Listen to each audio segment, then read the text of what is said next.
दोस्तों, आज हम महान विद्वान अष्टावक्र के बारे में कुछ बात करेंगे। अष्टावक्र जो थे वो अपनी माँ के पेट में ही सारी विद्याओं को सीख चुके थे। जब उनके पिता वेदों का अध्ययन करते और कोई अगर शब्द गलत हो जाता तो वो पेट से ही टोक देते थे कि पिताजी यह शब्द गलत है। एक दिन वो अपनी पत्नी के पास वेदों का अध्ययन कर रहे थे, पढ़ रहे थे। एक शब्द गलत निकल गया तो अष्टावक्र ने पेट से कहा, पिताजी ये शब्द गलत है। अष्टावक्र के पिताजी सोचने लगे कि अभी ये पैदा नहीं हुआ और पहले से ही हमारे शब्दों को काटने लगा है, आगे क्या करेगा। तब अष्टावक्र के पिताजी ने उसे श्राप दे दिया कि तू 8 जगह से विकलांग हो जा। इसलिए अष्टावक्र 8 जगह से विकलांग हो गए। अष्टावक्र और राजा जनक की कहानी क्या थी वो भी हम आपको बताएं। राजा जनक की सभा में बड़े बड़े पंडित विद्वान सब आते जाते थे और राजा जनक ने बड़ा ही प्रयास किया कि आत्मा का ज्ञान हमें कैसे मिले। एक दिन अष्टावक्र अपने पिता के साथ में राजा जनक की सभा में पहुँचे तो वहाँ पर वेदों का अध्ययन किया गया। बड़े बड़े वेदों के ज्ञाता लोग बैठे हैं, किसी से कुछ न मिल सका।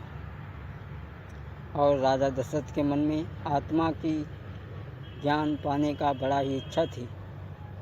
अष्टावक्र बोल पड़े, कहने लगे, राजन, मेरे पिता समेत जो भी लोग यहाँ पर बैठे हैं किसी में भी इतना वो नहीं है जो तुम्हें आत्मा का ज्ञान करा सके। अगर तुम्हें आत्मा का ज्ञान चाहिए तो मेरे पास कुछ दिनों तक जंगल में आओ।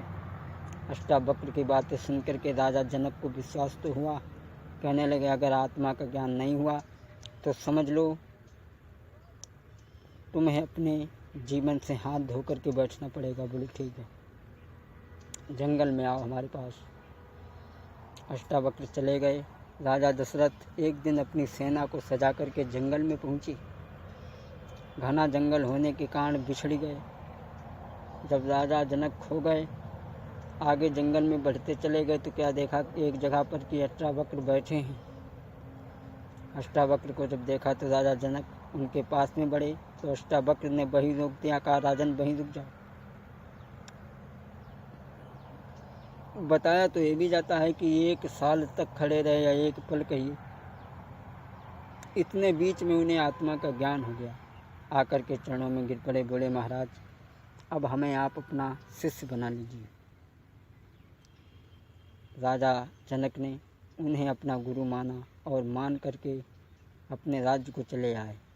कहने लगे, महाराज, जाने से पहले कहने लगे, महाराज, अब मैं तुम्हारे ही पास में रहना चाहता हूँ, इसलिए आप हमें अपने आश्रम पर रखें। अष्टावक्र ने कहा, तुम जैसे राजा की ज़रूरत प्रजा को है और तुम अपनी जनता में जाओ, जनता का पालन करो और उसे ठीक तरीक़ा से चलाओ। ये थी अष्टावक्र की कहानी। अगर कोई गलती हो तो माफ़ करें।